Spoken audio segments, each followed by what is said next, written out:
böyle pehlivan gerek, bağımsı tek kahraman gerek. Nerelerde bağımsı beyrek, bekler onu banu çiçek.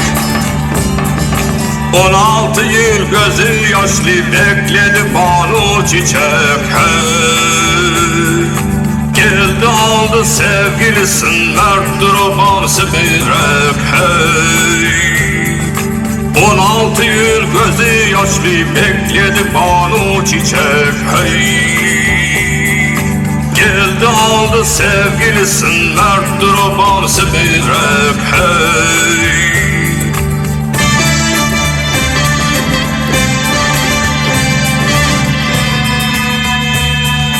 köprünün başında duran, geçenlerden para soran, devran sürdü deli domrul, ancak değişti o devran.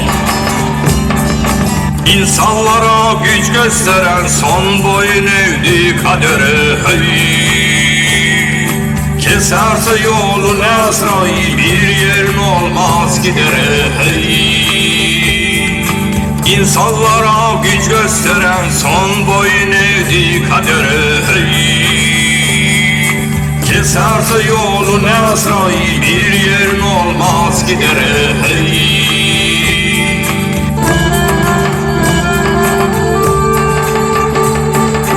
kılıç salar savur kazar, düşmanların yurdun basar.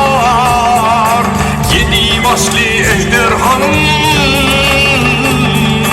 bir hamlede başını keser. Hey hey hey hey hey hey.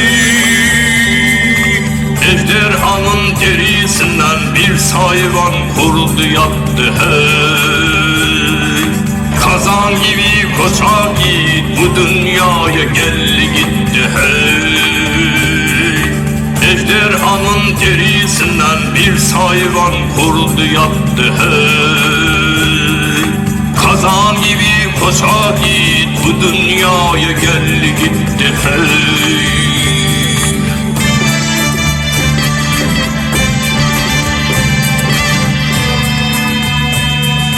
bir bilyedir dede korku,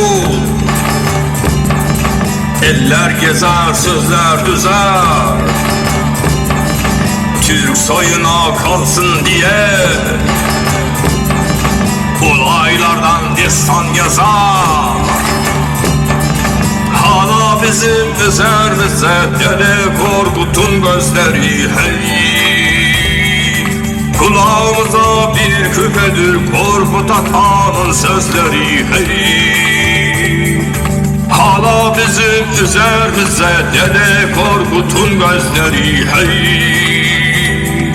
kulağımıza bir küpedir Korkut Atan'ın sözleri. Hey, hala bizim üzerimizde dede Korkut'un gözleri. Hey, kulağımıza bir küpedir Korkut Atan'ın sözleri. Hey.